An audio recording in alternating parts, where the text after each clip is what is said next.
opportunity to get together following, as we're in the midst of a fall season that has been extraordinarily successful.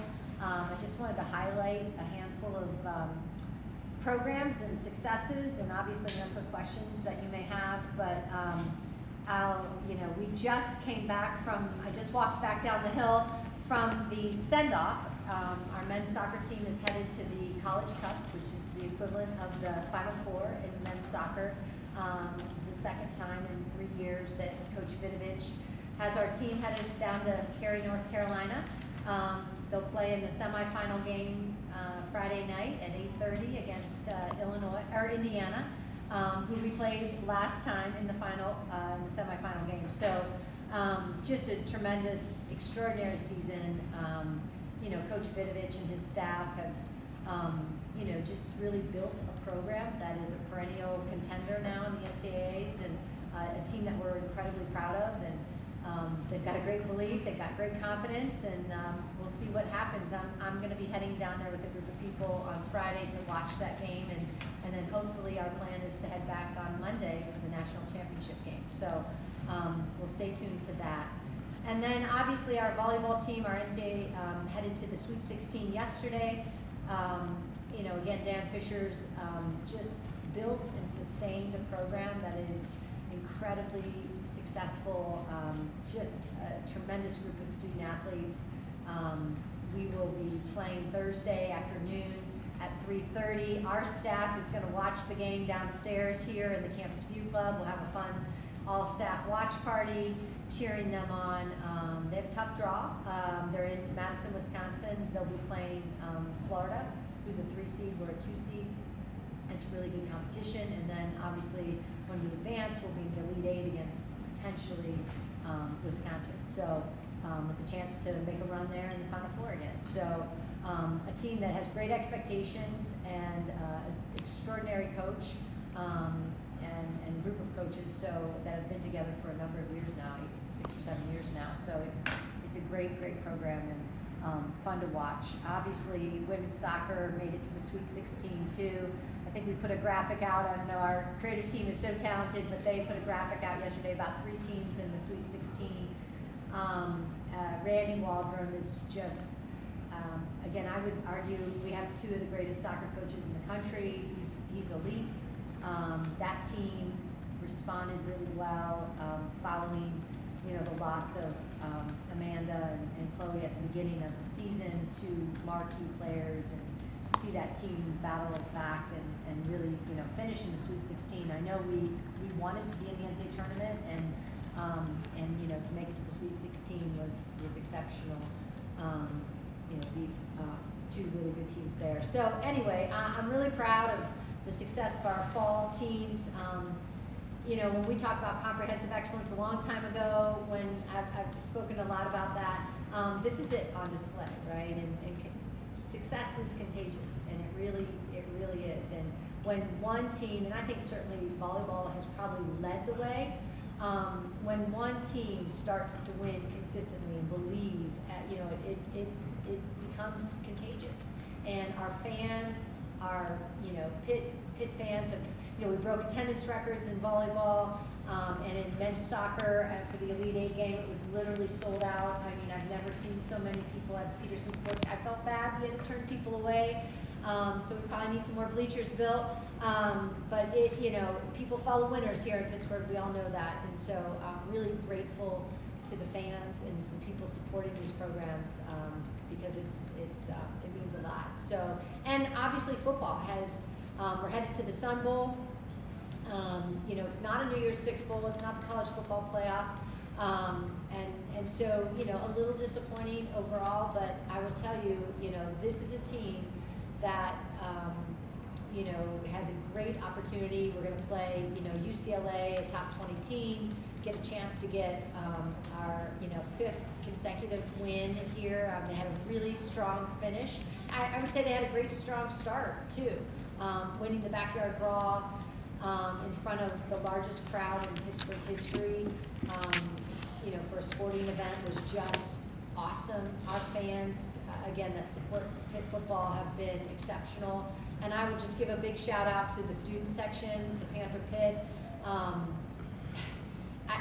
They were fantastic. They were at games an hour and a half before the game, lining up to get in, and just really bring the energy to Acrisure Stadium. And so grateful for our students. I hope their experience, being a student at Pitt, part of that experience is coming and making those memories on Saturdays. And so we're really grateful for them. And I've got a lot of confidence in Coach Narduzzi, excited about where this program continues to head. We know the college football playoff is expanding in 24. That's where we want to be, we expect to be, and I know Coach does as well. And so that's, we're excited to finish the season strong on a strong note out at the Sun Bowl. So that's a little bit of wrap up of the fall. I'll tell you, Victory Heights is obviously, I don't know if you all drove here, how you got here, but there's a lot of construction on campus. I tell our staff, no complaints about construction, road closures, cranes in the air. It's all a part of progress here at Pitt, not just in athletics, but on campus. There's the rec center going on right around the corner, and then we broke ground on Victory Heights officially with the approval of the Board of Trustees.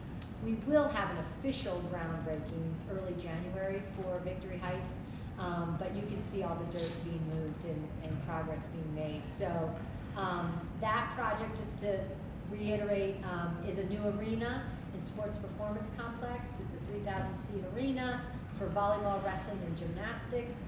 And then multi-use, we'll use it for a lot of other events as well. And then a sports performance complex, which will be all of strength conditioning, all of sports nutrition, sports medicine, our mental health, practice gyms for volleyball, wrestling, gymnastics, and our spirit squad. So 16 of our 19 teams will be in that facility training and working out and every day. So it will literally, I don't know how to describe other than it will transform our campus. And it will connect the top floor of the rec center. As you come out of the 9th floor of the rec center, the new rec center, you will walk across and be on the roof of the arena, which is obviously a green roof and designed to be utilized for the public. So it's super exciting. The rec center opens in the fall of 24. Victory Heights opens, this portion of Victory Heights opens in the fall of 25. And we couldn't be more grateful to the Chancellor, Chancellor Gallagher, for his belief in what we're building at Pitt Athletics. We wouldn't do it without him. And our Board of Trustees, who, again, saw the need, understands that this facility will help our coaches. I would just say that our expectation, our facilities will finally meet our expectations. And that's really what is needed to build and sustain success at the level that we're, going after ACC championships and national championships. So that's super exciting. And on the horizon, you're all following basketball. All the seasons cross right now, right? So we're in the midst of that crossover time. Men's basketball is on the road, going to play obviously at Vanderbilt tonight. 6-3. Excited because they, obviously won 5 games in a row, and certainly, I've traveled with them. I've been around that program quite a bit right now, and I think the team culture is very strong. There's a strong sense of team. There's an unselfishness, and it's starting to gel, which is a really exciting thing to see. Got a lot of season left, so we'll continue to see how all that team progresses. Women's basketball plays tonight. They're 5-3, and they've got a rebound here and play Loyola tonight here at home at the Pitt. So I'll be at that game, and we continue progressing. So I just thought I'd share little highlights of the fall. I don't know that we could be more. Last weekend was about as jam-packed as it could be. This weekend now is about as jam-packed as it could be, and hopefully, Monday we're in a national championship game, and volleyball is progressing on. So I'll open it up to questions, and happy to answer anything you You said this part of Victory Heights. What's the other part? Well, we have an indoor track and band complex. So that's really the final piece of the Victory Heights vision. So the first part was the completion of the Peterson Sports Complex, the third floor. We added all the coaches' offices and team room, team video room. That was men's soccer, women's soccer, baseball, softball, and the addition of lacrosse. So all of that was the first part. Arena Sports Performance Center is the second. And then the last part is an indoor track and band complex. So obviously we know when Pitt Stadium came down, there's no track on campus officially, so we want to build an indoor track in honor of Herb Douglas. There's no one more fitting, and we have the location by the Sports Dome. Where the Sports Dome is, we would take down the dome and build a track there. And then our band, we have 300 plus band members who will all be out of the Sun Bowl. And they don't really have a home, and so they deserve a home. Those kids, bring energy. They bring, the pageantry of college athletics. Our band is really important to what we do in so many sports. We flew a group of them to be with women's volleyball. There'll obviously be a group, for women's basketball. There'll be football. So they do a yeoman's work to really support our teams. And the band members, we don't have a music school at Pitt, so they are just kids that love music and playing their instruments. So they're majoring in other things, and so this will be a home to the band as well. Will you raise Fitzgerald eventually?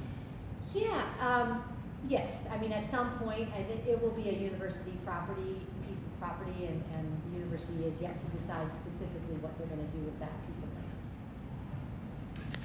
Heather, I know that you got a million things going on, all the fall championships, bowl games, and everything at Victory Heights, but NIL is something that continues to be competitive everywhere. Have you all been able to invest as much as you'd like, and what investments have you made into improving your NIL efforts? Yeah, so NIL is, obviously the national landscape of name, image, and likeness, and allows our student athletes to receive compensation based on their name, image, and likeness. And we've done a lot of different. We have a task force. We have a collective. Obviously, people have read probably about it. Alliance 412. And it's an evolving space, right? How it is being utilized. The patchwork of state laws that govern it. Pennsylvania law will be changing now in January slightly to make a few modifications to allow us to be a little bit more involved in arranging NIL, changes to the disclosure requirement. But we're actively involved in promoting it as we're allowed to. The athletic department doesn't invest in it. We have donors and philanthropic people that support it, and student athletes have been involved in all types of not just finances from the collective, but whether it's the Oaklander or car dealerships or Dunkin' Donuts or a variety of ways that student athletes have received compensation this past year. It's not a taboo topic. It's reality. It's what we're living with. And we're continuing to manage it at a high level, and really grateful for the people that do support it and want to be a part of it. There's no question it's a part of college athletics today.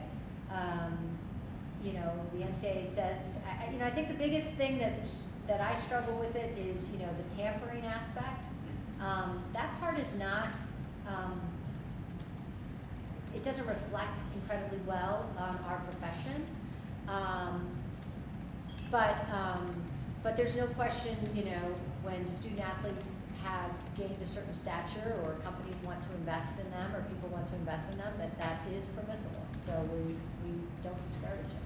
Heather, I was wondering if the 7 football decommitments that happened this year were in any way connected or based with NIL. I can't speak firsthand. So I don't know that firsthand.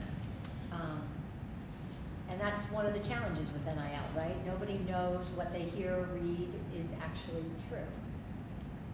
So I don't know personally.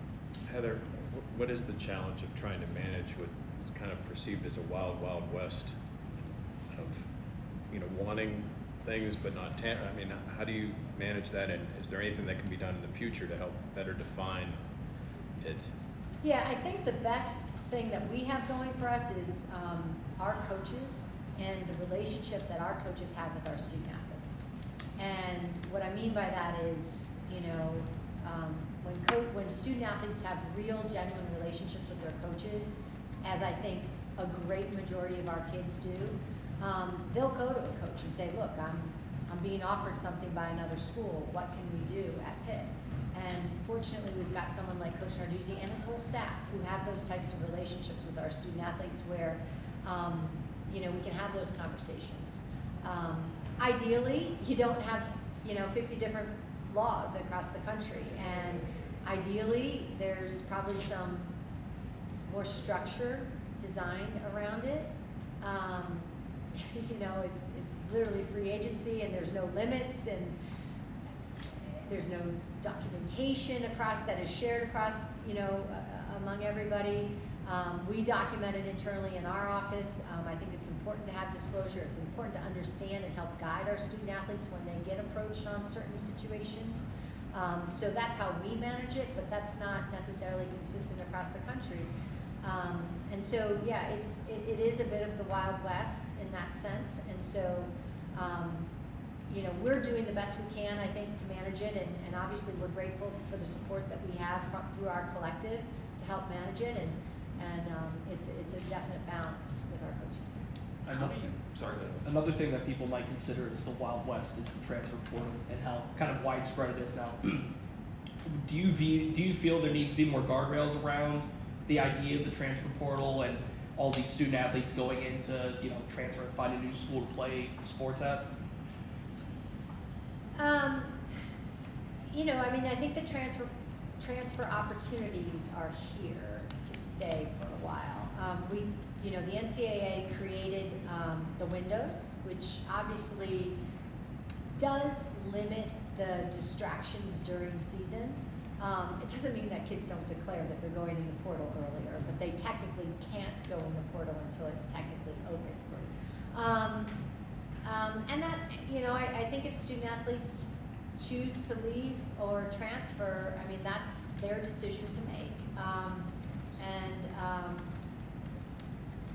I think the biggest lesson that I'm concerned that young people, is what is the lesson that we always teach student athletes. That's why we got into this industry. We care about young people, and we want them to, excel at the highest level academically, athletically, and personally and socially. And so, what is the lesson that you learn by, and you can say it a lot of different ways, but jumping into the portal or, transferring. Sometimes there's very good reasons to do that. And sometimes it might be, just maybe not a good reason. And I'm not sure how well thought out it all is. It so much depends on the guidance they're receiving, who's influencing these decisions, and the real reason as to why. Life is tough, and so you've got to, the stick-to-itiveness. I think that's an important lesson in life, is to, kind of stick through things that are not always easy. And I think you talk to old school people who, not just myself, but someone like Jim Covert, and I remember having a conversation with him, and he's like, look, do you know who I played behind my freshman year? You know the names. So, and if it was all about playing time and not about the development of who you are and being a part of a team, then you might have jumped into the portal sooner than you might have realized was worth. And think of where he is today, a Pro Football Hall of Famer and a really proud Pitt man. So I worry about the lesson, and then there's kids that come to our coaches and say, look, I'm a Pitt man, I'm a Pitt guy, I want to stay at Pitt. And so that's the culture that Coach Narduzzi and his staff have created. They want to be here, they want to be a part of this team, and we're really grateful for those relationships that our coaches have. I'm sorry, Chris. When the transfer portal became a thing, I heard this thing, one-time transfers. Mm-hmm. But I just read there's a prominent quarterback looking for his fourth school now. So, how does that work? Does the NCAA enforce that? Because they give out waivers all the time. Yeah, the student athletes in any of those situations will have to, apply for a waiver What's from the the NCAA. conditions for a waiver? And the NCAA would have to grant that based on their precedent and their standards. And, a lot of times it's something that's outside of their control, but again, I'm not going to speak to the NCAA's, their rationale for granting waivers or not. I just wanted to ask back to your point on tampering. One thing that seems to be the thing is that high school players are coming in asking about NIL, like, what can you do for me? In fact, I was talking to Dan Fisher just yesterday, and he was talking about he was on the phone with someone, and even a transfer was like, what about NIL? What can you do for me? How do you sort of get your programs to lead in ways that say, like, hey, we can help you find the assets without crossing that line of the tampering question? Because it seems like players are coming in saying there's these other programs that are laying the door out for me, but again, it's the wild, wild west of not trying to figure out where not to go. Yeah, well, there's a difference between recruits contacting our coaches and saying, hey, look, I'm interested in coming. I've always wanted to come to Pitt. Here are the reasons why. By the way, how do you guys manage NIL? What are the opportunities? That's one avenue that's very clear. Versus a coach calling a recruit saying, hey, I see that you're quite talented. We'd love to have you at Pitt. We've got a hole. We want to bring you here. I mean, it's very different, right? So, I think the latter example is much more focused on coaches going after kids at other institutions and offering potentially even things that that they think that the student athlete is interested in. Heather, are you pleased with how your group has used the transfer portal? I mean, there have been players in basketball, volleyball, football. Yeah, I mean, it's so interesting because the transfer portal has kind of taken on its identity as the portal, like it's in vogue or something. The portal's always been there for every sport, right? Except for football, men's and women's basketball, men's ice hockey, and baseball. So the portal is not a new concept, and we've all coined it as a thing. Obviously, it's now available to these other sports, but what's interesting is how many of the other sports are also, kids are, making quicker decisions to make changes, not necessarily at Pitt, but I see the numbers across the country. Yeah, we have, in certain situations, I mean, we've had a number of kids that have graduated from Pitt, and you're going to spend their graduate year somewhere else playing. They didn't play, and that's about the best case scenario for if you lose someone to the portal that they spent 4 years here, they graduated, they earned their degree, they're a Pitt grad, and yet they really want to play that last year somewhere where they feel it's probably a better opportunity for them to play. And so we've lost those sorts of transfers. But our coaches have recruited a handful of really talented kids out of the portal who may have left for all good reasons. So it is a part of the recruiting process. It's something all of our coaches evaluate and look at their needs and who's actually in the portal. In terms of the collective, supporting the collective so that you can leverage it competitively, if you have a finite number of donor dollars, right? How do you manage that to, you want money to go to Victory Heights, you want a new conference room, things like that, but also those dollars could be going to a collective that would, in theory, make the teams more competitive. So, I mean, how do you, the fundraising department, how do you balance this one amount of, this one pool of dollars that could go to these different places? Right, we're our development team, we have these conversations. And we know our donors. I think that's the most important thing is relationships and in everything that we do. So when you have relationships with donors, the most important thing is to understand why they want to give and what they want to give to. We're grateful because we do have people that want to support the collective, but we also have people that are very philanthropic towards scholarships or facilities and opportunities to build, put their names on facilities like the Valisac Club and Chris and Sarah, this is an unbelievable space, and this is what meant something to them. So at the end of the day, we will always align our donors' interests with what they want to give to. You know, you're not going to convince people to give to the collective if they really want to give to something else. So we align, you know, you build a relationship, you understand what they are interested in, and then align their interests with what our greatest needs are. And fortunately, we have people that want to give in all spaces, so we are grateful and we're thankful. But the collective it's important. There's no question. I mean, it's a competitive advantage, and we've got to be competitive. And you know, you've got to get in that game. You can't force them to give in certain areas. No. But do you encourage them maybe? No, I mean, in the collective? I mean, again,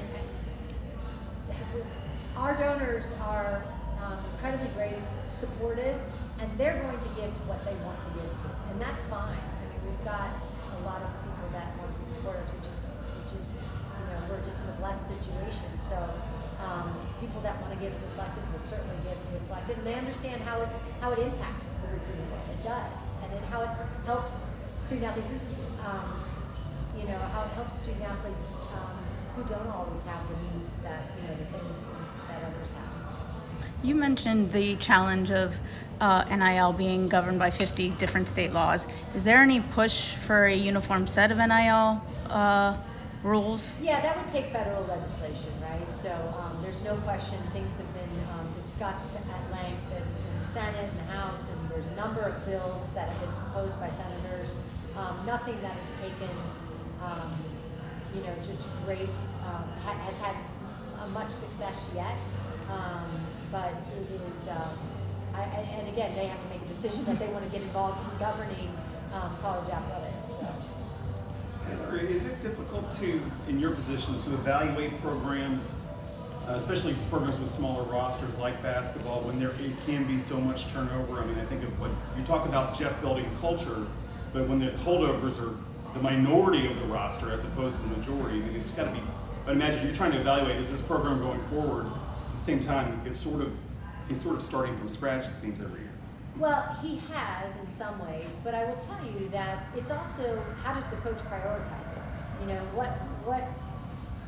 how important is it to him or her? And for Coach Capel, there's no question it's really important. And I think he's been really intentional this year in particular about getting that cohesion, getting that selfless mindset with this group. You know, it was hard during COVID in the sense that, you know, no one was allowed to be around each other. You know, he couldn't have the team over to his house and those sorts of things. And I think now with that ability to create some informal opportunities for the team to gather and, you know, get to know one another and spend time together, that's been something he's prioritized, which is, you know, I see it just being around the team in a you know, in a casual observer standpoint. Well, I guess with it, I didn't do a good job phrasing my question, which this group knows is hardly new. Yeah. I guess, how do you measure progress, like, well, specifically with basketball, when, you know, there is so much turnover? And is that do you worry that that's a reflection? Is that a reflection of the program? Is that a reflection of the coach? Or is that a reflection of just that kid's individual needs? Is it difficult to evaluate, are we making progress when it's literally 8 or 9 new faces every year? Well, progress is measured in a lot of ways. So I would say that, you know, we can't just say progress is only going to be measured by you keeping the exact same kids every year, because that's not reality anymore, right? You know, there's too much movement. And so I think you can have progress even if you have transitions within your staff. I mean, within your student athletes. So, you know, at the end of the day, progress is also measured by performance on the court. So, so that's really, you know, how competitive do we get? What is the trajectory of the program? Are we, you know, continuing to stay at the same exact spot? Are we, you know, winning fewer games? Is the trajectory on a downward slope or is it on an upward slope? And so I just think it's going to be measured in a lot of different ways, but at the end of the day, it is a lot about performance. And so even if the coach has 4 new players or 6 new players, you know, it's very difficult to judge that or evaluate the culture of the team negatively if the performance continues to improve, you know. Heather, you noted to us, I think it was last spring, when you talked about the adjustments in handling transfer portal. I think you guys hired 2 new staffers specifically to say, hey, we're going to help basketball find those players in it. And this year, at least to start the season, you've seen, I think you guys have gotten veterans that are contributing faster on the court versus the people that you brought in last year.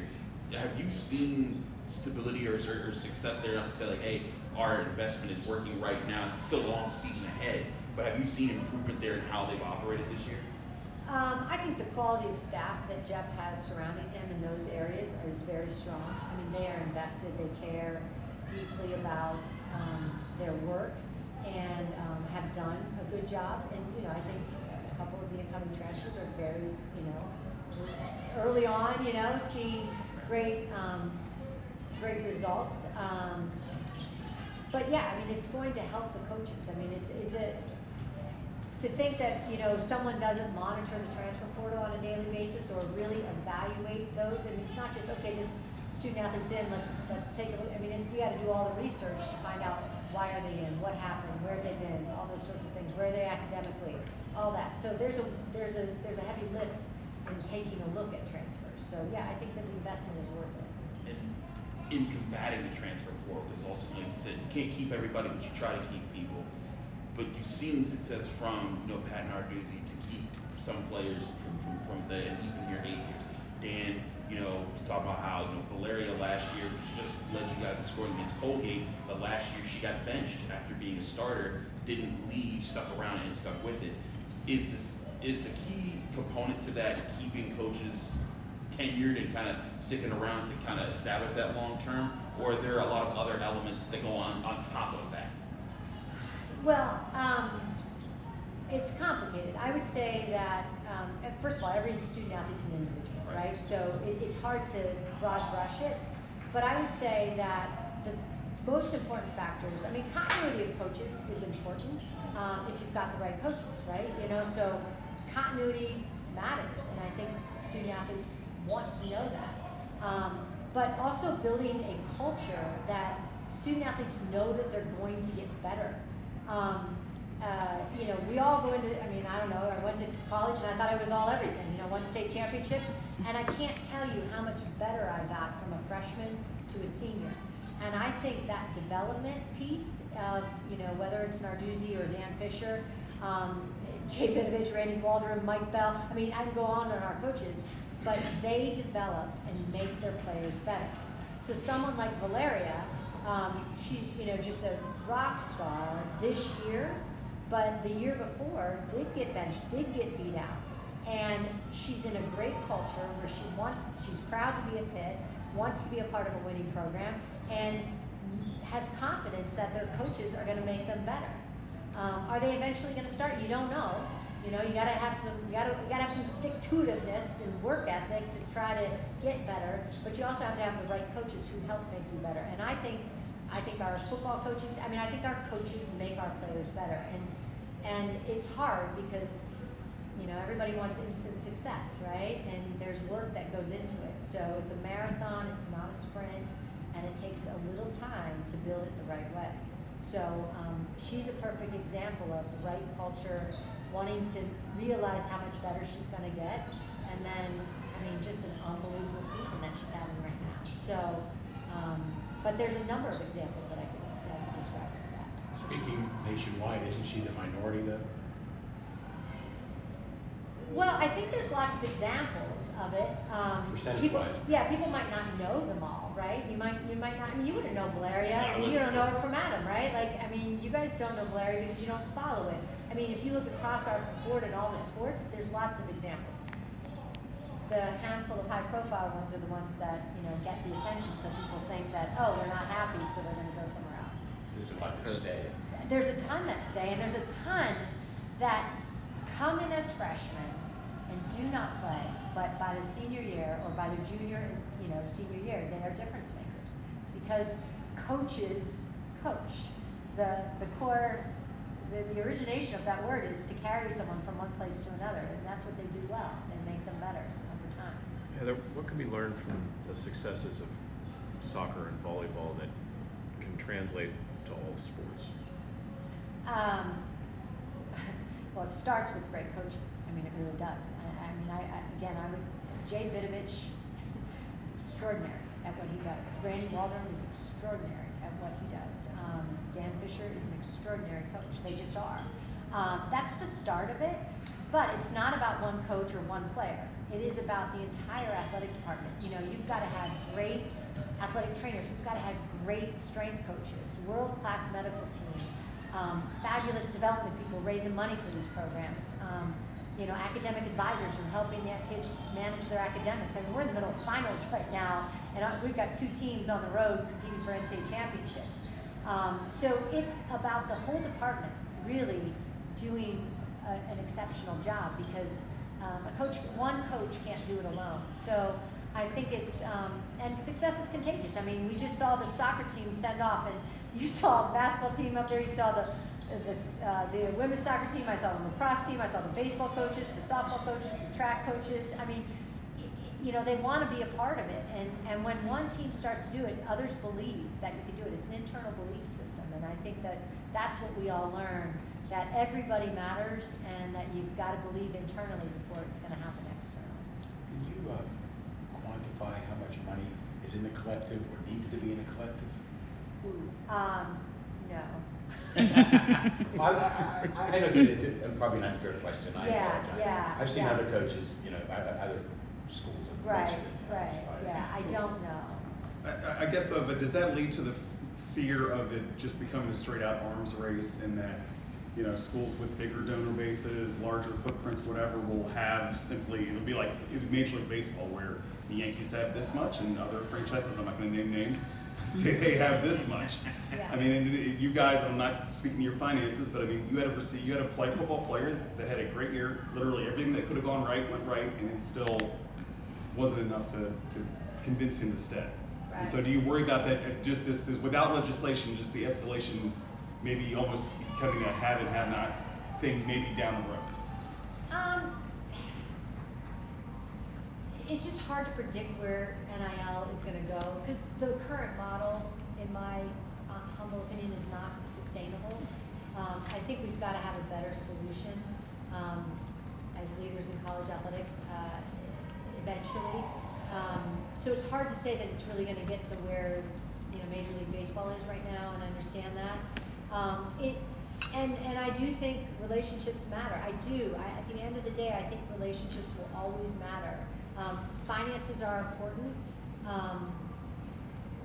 but you know, I don't know that if you run for X dollars in college that it helps you that much more in the pros. You know, not sure that, you know, the example last year is in a better draft position today than they would have been staying here.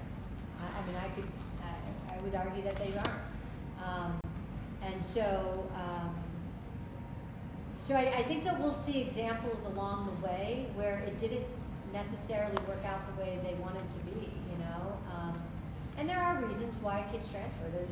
There's very good reasons, but I think that chasing finances is, you know, I'm not sure that that's going to be the right solution in the long term.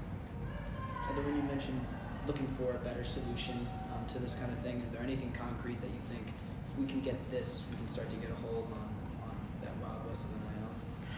You know, again, what I mentioned earlier is, I mean, the fact that we have 50 different state laws, and the fact that there's no limit, or there's no even real honest reporting, and it's not dishonest reporting, there's just no reporting of it. So, I mean, what you hear, what you see, what you read, who's to say, right, really what has happened or transpired? No one really knows, and I think that makes it challenging. It's very challenging for our coaches. I have empathy for all coaches right now, because it's a very challenging time in that sense. I know that you said at the top of your statement that, you know, it was disappointing for football to not be in the college football playoff, you know, get back to the ACC championship game. But how do you grade out what they were able to do, because they've lost one time in November in the last 3 years. Yeah. And you saw them rally even with things not going their way. But how do you grade how they did repeat? You have a chance to have your first 2 years that combined for 20 wins since the Jack Carroll days. Yeah, no. You know, I think I said disappointing because I know what coaches' expectations are. And his expectation is to be in the ACC championship game and compete for getting the college football playoff. Like, that's what we want, and that's what we expect. And so you never want to lower your expectations. But if you look at the overall success of this team and the quality of kids and the accolades that they received, both within the conference, nationally, All-Americans, first team All-Americans, it's impressive. It's just a really impressive group. And so, I think, the slippage at Tennessee, had we won that game, I think there would have been a different level of momentum, and I know that. But just really, I love the continuity of our coaches. I think they coach for all the right reasons. And that's up and down the coaching staff. And I think there's no question, when you come to Pitt, you're going to be in the hunt for an ACC championship, and you are going to get better, and you're going to be you have every opportunity to make it to the NFL as any other place in the country, and coaches care about you as people, and players, and there's real relationships within those walls at the Drats, and so I think all of those things are, a hallmark or paramount to our football program. Excited about, the expansion of the college football playoff. Last year we would have been in, right? And so I think that's a great thing for college football and an opportunity for us to be on that national stage. Do you think that the expansion has basically halted or stopped the momentum of any more big-time realignment? Do you think it's sort of preserved the integrity of these conferences for the most part as they stand right now? That's really hard to predict. So I'm not gonna surmise, but it's possible. I think anything is really possible. I'll rephrase it. Do you feel safer or more confident in that stability now than maybe you did under the previous format? Well, what I would say is I feel good about the future of college football. I think that the expansion is good for college football. It does allow, obviously, way more teams to be in the hunt for that national stage. And I think having the first round games on college campuses is going to be just an incredible experience. If you imagine us hosting a first round game here in Pittsburgh, good luck getting a ticket, right? So I think that is really exciting, and I think it's what's best for college football. Do you see super conferences evolving potentially? And what can a school like Pitt do to make sure that they'll have a seat at the table if that does happen? It's hard to predict. Again, I don't want to talk about whether or not there's going to be super conferences, 2 years, 5 years, 10 years down the road. But I think Pitt is, to answer the question about what's Pitt doing, I think Pitt's doing everything we do right now to build a successful athletic program up and down the sports. We have a world-class academic institution, an unbelievable research arm of our institution, in an incredible city that when you look at the viewership of the Backyard Brawl and our Tennessee game, we're competing with, the top echelon of football programs in the country. And so I'm very confident that we bring a level of interest, academic prestige, and athletic prestige to compete in the top super conferences. I wanted to ask you about a couple of facilities things. Lacrosse, is that looking like a permanent home at Highmark Stadium? And then what kind of conversations have you had with Steelers and other authorities about the long-term future with Acrisure Stadium? Highmark has been is an incredible venue for our lacrosse team, and so that is our home for the near future as we talk about it. And it's awesome. Emily Boissonneau, our head coach, is extraordinary, and she knows she's in the hunt there with an ACC, within the ACC, and obviously it's arguably the best lacrosse conference in the country. So that's exciting, and it's a great venue for our lacrosse teams, no question. We have not had any specific conversations, and I'm not going to talk about football stadium issues. That's something you have to think about, though, right? We're 7 years from the end of the Steelers' lease, which means it's a Absolutely. guys and Steelers in concert will have to Yep. figure something out. Yes, it's absolutely something I think about. Do we have anything else? First of all, thanks everybody for your attendance. I have one more question. Destin Alexander, football defensive lineman, announced $50,000 for his NIL campaign. Do you have any thoughts on that? I think anyone that knows Deslin knows the quality of kid that he is. I mean, he's obviously doing things for his home country, for kids in much greater need than him. Just a first-class individual and just an unbelievable representative and ambassador for Pitt athletics and Pitt football. Well, can I just follow on that? Please. I mean, he's hardly, you look at Cal and Kenny and, I mean, is that something that maybe got overlooked in this? Like, it was all directed towards the what can I do for me aspect of it? I mean, have you been maybe surprised by the philanthropy, for lack of a better phrase, that your athletes have done? I'm not. I mean, I am in some ways, obviously, because you don't hear the stories much and they don't get told in the way in which I think they should be. But you know, they're special kids. I mean, you know, they're incredible representatives of our programs. You know, I think it comes along with you know, a bit of the culture, but also their just own innate unselfishness. You know, I mean, Kenny taking the Hogs or the Line to dinner at the Oaklander, you know, it's just doing the right thing. I mean, just a natural born leader who cares about his teammates and his brothers and taking care of other people. It's not all about him.